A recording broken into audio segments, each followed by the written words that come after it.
ang hirap niyan, since basketball player, ang dami nilang pwedeng kaaway eh. Pwedeng fans o kaya yung mga, alam mo yun, marami sila talagang nakakabanggaan eh. Pero mabait tong batang, di ba? Ali Peak. Okay, samantala, tumaob naman ang isang pribadong jeep sa Pandacan, Maynila kagabi. Kwento ng driver na walang umano ng preno ang kanyang jeep na may sakay na 25 tao. Yan naman ang ronda report ni Katrina Son. Katrina! Igan, isang pribadong jeepney nga ang tumaob sa kahabaan ng Quirino Ave, panulukan ng West Zamora Street, Pandacan, Manila, dakong alas 3:30 ng gabi. May sakayang jeep na 25 tao. Dumalo daw sila sa kasal ng kamag-anak sa Pangasinan. Ani ni Ernesto Rufo na siyang driver ng naturang jeep, pumutok daw ang preno ng sasakyan kaya isinampa niya ito sa island. Ngunit di niya inaasahang dahang-dahang tataob ito. Wala naman daw nagpanik sa loob ng sasakyan dahil alam nila na mas tataob ang sasakyan kung magkakagulo sila. Laking pasasalamat din na walang nakasakay sa jeep na nasugatan ng malubha. At Igan, yan nga ang latest update mula dito sa Manila. Igan? Maraming salamat, Katrina Son. Ronda report naman mula sa Tandansora, Quezon City, isang lalaki natagpuang nakabulagta sa may kalsada. Sa panimulang ulat, mukhang binugbog umano ang lalaki. Yan po ang ronda report ni Oscar Oida. Oscar. Kaya sigan, patuloy na inaalam ng otoridad ang tunay na nangyari sa isang di pa nakikilalang lalaki na tagpuan duguan sa may barangay Banlat, Quezon City, kayo ng mag-aalas 10 ng madaling araw. Unang inakalang patay na ang natural lalaki matagpuang duguan sa ulo at akin mo'y hindi na gumagalaw. Pero kalauna ibigla itong gumalaw at napagkalaman na buhay pa nga. Agad naman siyang niresponde ng mga rescue at naisugod sa pinakamalapit na ospital. Sa mga sandali ito, Igan, ay hindi pa rin matiyak ng otoridad kung ito ba ay binugbog o kung ano man. Pero suspetsyo ng mga otoridad ay biktima ito ng pang-hold up. Batay sa pagsiyasa dahil sa mga taga-barangay Banlat, hindi ito ang pangyayari ng ganitong insidente. Ilan na rin daw na biktima ng pang-hold up dito. Ang karaniwan daw ginagawa. Sa rin ay ginugulpi pa ang mga nabibiktima nila. Igan?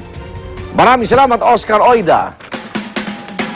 Sa ibang balita naman, patuloy na binaba ang ilang lugar sa Pampanga, gaya ng Candaba, dahil sa matinding pagbuhos ng ulan noong Sabado. Sa ilang bahagi, abot baywang lang ang tubig, pero ang mas matindi raw, yung mga bahay na nasa looban kung saan abot hanggang hita ang baha sa kanilang second floor. Apektado naman ang kanilang mga pananim, palaisdaan at industriya ng itlog ng itik, kung saan 130 million pesos na raw ang nalulugi sa kanila. Sa buong Pampanga, nasa 2.5 billion pesos na ang nawalang kita dahil sa baha. Kaya naman hiling ng mga Kapampangan sa Pangulo, ipaayos na ang mga dike. Oras daw kasi natuluyan ng bumigay ang mga ito, 12 bayan ng Pampanga ang lulubog sa baha at aabot ito maging sa North Luzon Expressway. Samantala, ayaw ng pag-isipan pa ng Malacanang kung ano ang magiging desisyon ni Justice Secretary Laila de Lima ukol sa pagbibigay ng allowed departure order kay dating Pangulong Gloria Macapagal Arroyo para makapagpagamot ito sa ibang bansa. Hihintayin na lamang daw nila ang desisyon ni de Lima. Nakatakda makipagpulong si de Lima kay Pangulong Noynoy Aquino bago nito sabihin sa publiko kung ano ang kanyang naging desisyon. Ayon pa kay Presidential Spokesperson Edwin Lacerda, hindi raw dapat magpamukhang inaapi o kawawa sa publiko ang mga Arroyo dahil judiciary raw ang magdedesisyon sa kanilang kaso at hindi lang ang Malacanang o hindi ang Malacanang. Depensa na sila kasi binabati ko sa sila eh. Nung una sila yung matapang na ano. Ngayon, nabati. Si kanino ba susunod si Secretary Laila? Diba? In-appoint ka lang naman ng Pangulo ng Republika. Pero ang tamang ano dyan, hayaan na natin ng korte. Sampahan nyo na ng, di ba? Yung Bilisan din. Yung kampo naman ng Pangulo Arroyo, di ba? Magsampa sila ng reklamo. Ayaw nyo kami paalisin, no? Violation ng right to travel. Pero alam mo, kahapon nag-uusap lang kami ni Attorney Gabby at nabanggit nga na itong mismong pinapatupad na to sa Gloria Arroyo administration pa yan eh. So parang bumalik lang din yung sa kanila, yung kanilang pina-impose. Secretary Agra. Actually, nagtatampo yung mga doktor ng Pilipinas dahil nga, kaya naman namin eh. Kailangan umalis. Maybe they just want a reason to go. Yun na nga. Babalik pa sila kapag umalis sila. Karapatan ko rin magpagamot abroad. Timing. Diba? May pera ko naman yun. Kaya lang may kaso eh. Pwede mo kaso Pwede at saka bang sa lahat ng timing na bansa timing walang lang talaga? extradition treaty. Pwede po magyaya na lang ng doktor dito. Pwede daw, yun yung chosen sinasuggest. doctor nila, dali na lang dito. Sinasuggest. Ano naman nila Ang kaso dito, hindi naman yung leeg ni Pangulo eh. Yung pagtakas niya sa arraignment at yung mga proseso para siya makulong. Yun ang iniiwasan talaga nila. Hindi yung sakit. Ano sakit? Hindi naman malala yun eh. Nakaka-turn Diba? ko siya ng head eh. Diba? Hindi naman Nakasama cancer. naman siya. Hindi naman ano. At saka base rin, di ba kasi nagkaroon ng parang check-up din siya with Eto nga, DOH, no? Sabi okay naman daw, Hindi, bakit gumagaling na. tahimik yung mga doktor niya sa St. Luke's? Di ba, tiwala naman sila sa nangyari. Kaya nga siya pinalabas na eh. Okay na po kayo. Yes. Kasi nung hindi okay, binalik naman eh. Kasi Pahinga yung lang po kayo sa bahay. credibility. Yun nga eh.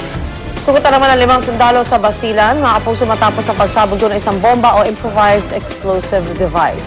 Bahagi ng grupong pinadala sa Sumisip Basilan, kasunod ng mga ulat na may mga armadong grupo sa naturang lugar ang mga nasugatan. Ayon sa 104th Brigade, wala raw malapagan ng mga helicopter na dapat sana ay susundo sa mga sugatan at mag-airlift sa mga ito.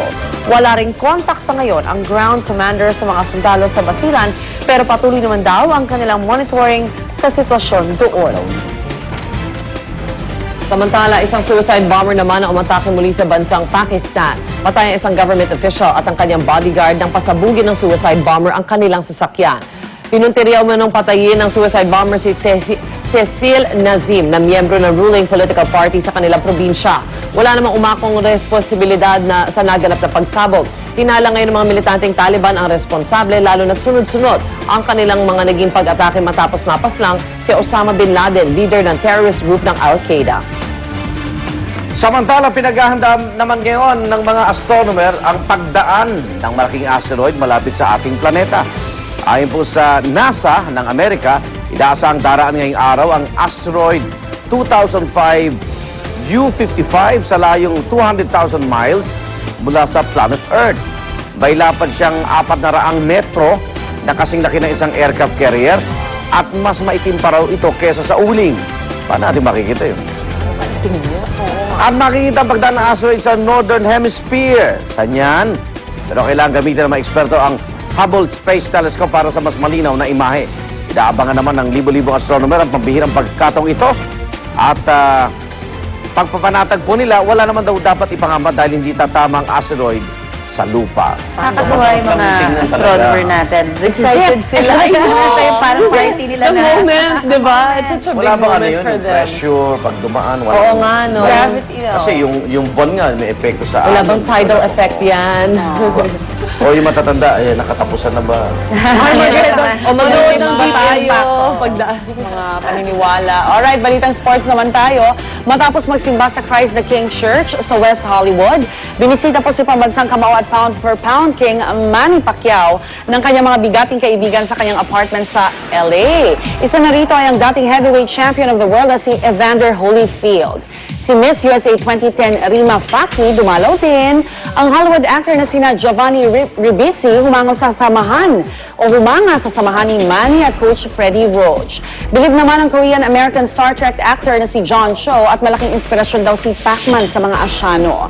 Tapos na ang pinakamahirap na bahagi ng training ni Pacman at tutulak na siya at ang Team Pacquiao sa Las Vegas para sa kanyang laban sa linggo kontra kay Juan Manuel Marquez. Good luck! Galing naman Excited lahat. Linggo na Galing yan, naman ano? sa Exciting. Medicine ball. ano tawag ng training, no? Talagang disiplinado. Discipline Tsaka meron siyang coordination talaga. Ang ganda eh. Kahit na nakatuwad na eh, di ba? Nakatingin siya sa baba. Nakatungo. World Oo, champion nakatawa. ba naman yan? Actually, Iba yung nakatuwad. Ay, sorry. Nakatungo. Ito naman, balita naman po tayo mula sa India kung saan patay po ang isang elepante matapos itong sagasaan ng isang rumaragasang tren. Ayon sa mga opisyal, 5 elepante raw ang tumatawid sa riles. Ngunit naabutan ng isa sa kanila at nakaladkad pa ito ng 300 metro bago nakahinto ang tren. Kitang-kita naman ang pinsala sa katawan ng elepante. Matatagpuan po sa India ang mahigit sa 50% ng mga